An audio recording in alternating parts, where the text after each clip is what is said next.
Where did that come from? Probably Bear Village. How the hell do I know? About the bear, the gun. I got it off one of the bodies. People don't carry guns on They planes. do if they're a U.S. Marshal, sweet cheeks. There was one on the plane. How do you know that? I saw a guy lying there with an ankle holster, so I took the gun. Thought it might come in handy. Guess what? I just shot a bear! Hey, champ, you plug your brain hole yet? Maybe it was a polar bear. How the hell should I know? Oh, no. Probably one of the hardest things about being a millennial in the 2020s, alongside the cost of living crisis and being exposed to any of Asmongold's horrific opinions, is watching the influx of milestone anniversaries for various things that you grew up with. I mean, Tony Hawk's Pro Skater 3 just got a remake announcement, and now I'm blasting Body Jar again in my playlist every day.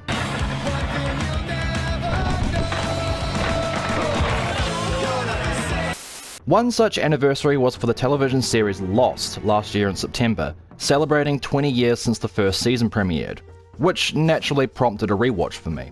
Having now finished rewatching it, I think it's a show that's aged remarkably well, even though the pacing kinda dragged in the second and third seasons. And the whole time I was rewatching the show, I kept thinking to myself, I wonder if that old video game tie-in they made still holds up as well as the show does. Which brings me to the topic of this video. Even though I should be working on one of like 4 other projects I've been planning for ages, I knew I wouldn't be able to resist covering this game as a fan of the show. This is a peculiar experience in that it's simultaneously enjoyable and infuriating as a fan, and honestly the worst starting point for someone new to the franchise. So let's punch in the numbers and take a look at Lost Via Domus, shall we? What was all that about, I say? Just saving the world, he says. Saving the world. His words, not mine. Developed by Ubisoft Montreal and released in 2008, Lost Via Domus is a so-called survival adventure game, set during the first 2 seasons of the show, and is really aimed at the fans. Which means if you don't know why Kate has a toy plane, or why the numbers 4, 8, 15, 16, 23, 42 are significant, this game isn't going to do much for you. You play as a brand new character named Elliot Maslow, who is suffering from amnesia, with the central mystery being trying to remember who he is and why he was in Australia before the crash. His story weaves in and out of the events during the first 2 seasons, with some scenes from the show even being recreated, and the game will see you interacting with a number of characters from the show as you explore various different locations around the island, solving puzzles, collecting resources, and trying to push the story forward. Where do you get electricity? We have 2 giant hamsters running in a massive wheel at our secret underground lair. Yeah, that's funny. The game runs on the Yeti engine, which was used in Ghost Recon Advanced Warfighter and the Beowulf game. And for the most part, Lost Via Domus is a fairly good looking game for 2008. The environments especially look really nice, with locations from the show being lovingly recreated in high detail, like the survivors' camp on the beach, to the Swan Hatch station, and even the Black Rock makes an appearance. All locations that are full of Easter eggs and specific details that only a fan would spot, like the Dharma shark that attacks Sawyer and Michael can be seen in the Hydra station. It's only a shark. Probably one of the cooler details is how the beach camp will progressively change over the course of the game, to reflect that certain narrative beats in the show have happened. Like about 2/3 of the way through, I noticed that the table and food shelves were being checked by Hurley, which is after the food packages dropped in the jungle in episode 18 of season 2. I think. Any of you guys see a plane last night? Yeah, I saw it, Tattoo. Just decided not to tell. The jungle areas in particular I think look really good, with great looking assets and lighting that creates a dense feeling atmosphere, and it is easy to get lost in a few of these areas.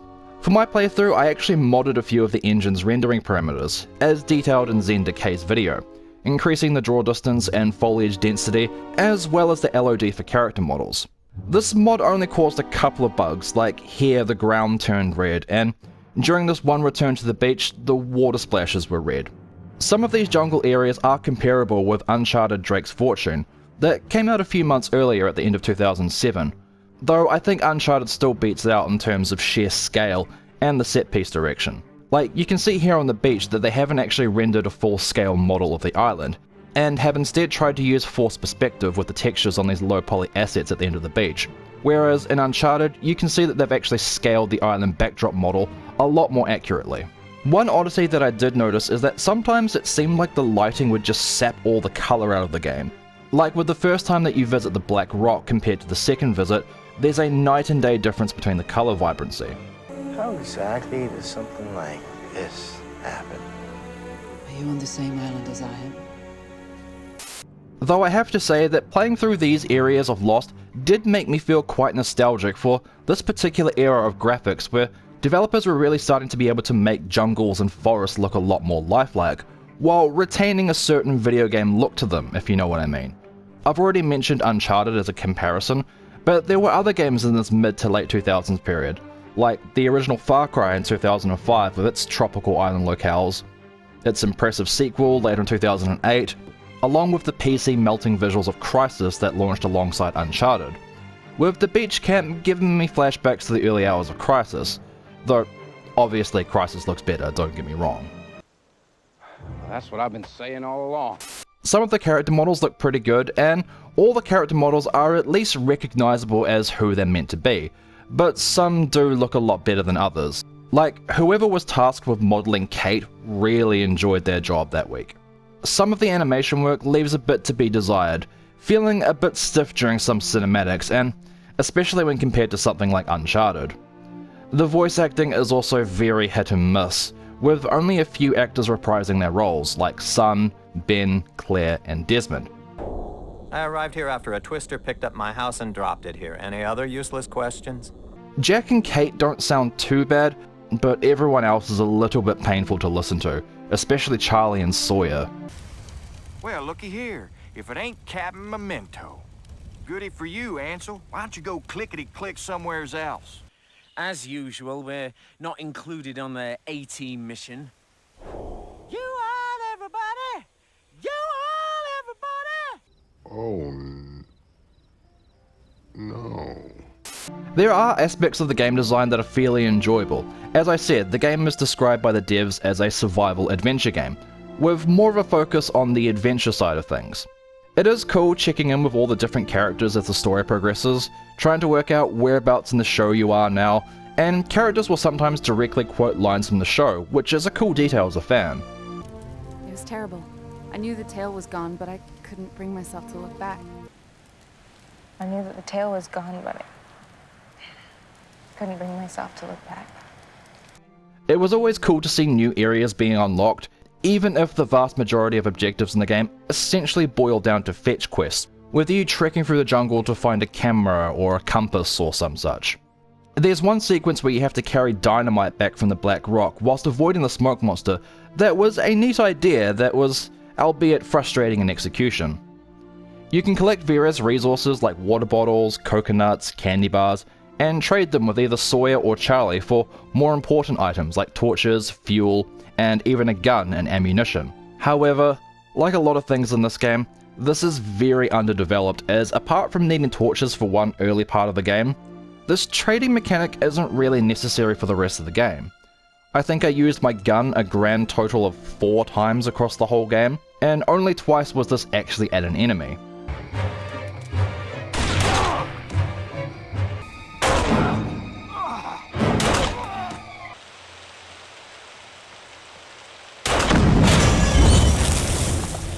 I knew you'd be joining us.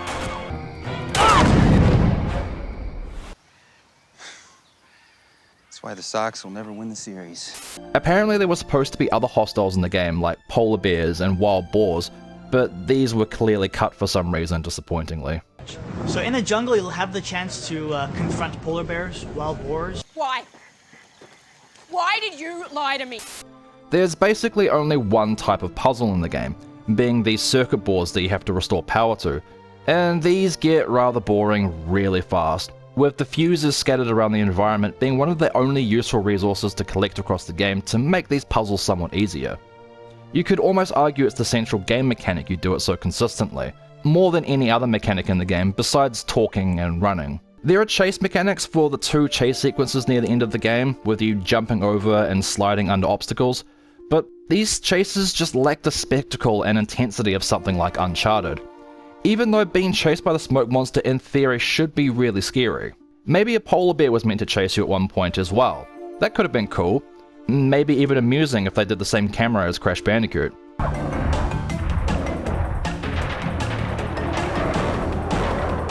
One second, like this close to the high score on Donkey Kong.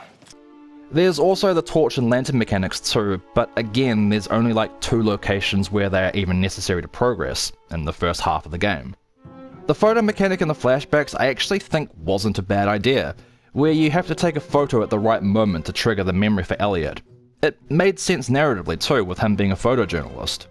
And all these systems aren't inherently bad ideas, they just feel kind of clumsily implemented into the game that either didn't have the scope or necessary budget to make the most out of them, as this is also an incredibly short game, clocking in at around 4 hours. I also get the impression that a lot of stuff was cut, since you can see there was a model for Shannon in the promotional videos, but she's not actually in the game. I guess he figured he'd found his replacements. Meaning us. Meaning us. It also doesn't help the experience that the story in Lost Via Domus just isn't particularly compelling, since unless you didn't see the one trailer where Elliot's name was spoiled, you spend half the game not knowing what his name is, and then the rest of his backstory is so painfully obvious, but the game will continue to treat it like it's some big mystery.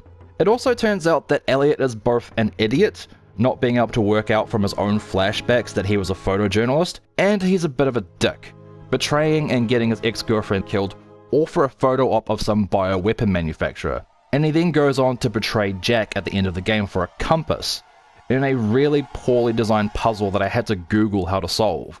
Apparently you were just meant to figure out that you had to stand in front of Kate and then shoot some dynamite, which kills her if you don't stand in front of her, but it doesn't kill Elliot when he stands in front of her? Terrific. There are some fun moments sprinkled throughout the campaign, like a couple of the Ghost Lisa jump scares got me, and seeing characters like Ben and Desmond pop up were cool, but it's a largely forgettable story, ironically given that it's about amnesia, that also doesn't explain itself very well. Like, one of Savo's goons follows Elliot onto the plane, attacks him on the first night, and then just disappears for the rest of the game until near the very end when you meet Mikhail? Where did he go? What was he doing? I want some friggin' answers! As I said earlier too, for as enjoyable this game may be with its fan service and attention to detail, it's also infuriating in how much the game also gets wrong in terms of certain details, and more specifically the continuity. Some of these issues are minor, like the numbers on the hatch are in the wrong place. They're meant to be on the side of the hatch, not the roof. But others are a lot more glaring, like Day 2 starts with Jack, Charlie and Kate being chased onto the beach by the smoke monster, which is not what happened in the show. The smoke monster killed the pilot in the jungle, and then they trekked back to the beach rather peacefully. Check this out, this is track 2. It's called Monster Eats the Pilot. Then you meet Locke in the jungle, who tells you how to hide from the smoke monster, but this doesn't line up with the show either, since Locke doesn't see the smoke monster until episode 4. You also find Michael in the jungle, who is already collecting wood and talking about building the raft, an idea that he doesn't have until well after the survivors have found the caves in like episode 14. Sawyer's appearance at the start of the game also doesn't match the show either. In the first 3 episodes he has his hair slicked back and is wearing a completely different shirt combo. Like, sure, I get that maybe it was easier just to make the one character model for him, but other characters like Jack, Charlie, Ben and Juliet get different models across the game, so why not him? I'm a complex guy, sweetheart.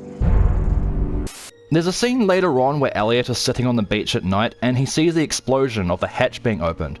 And this doesn't make sense either, because why would he be on the beach when all of the survivors at this point were hiding in the caves thinking that the others were coming to attack them? There's lots of things like this, and with the game being made specifically for fans, these are the kinds of details that will stick out. Like, why is Saeed sitting outside of Sawyer's tent? I want some friggin' answers!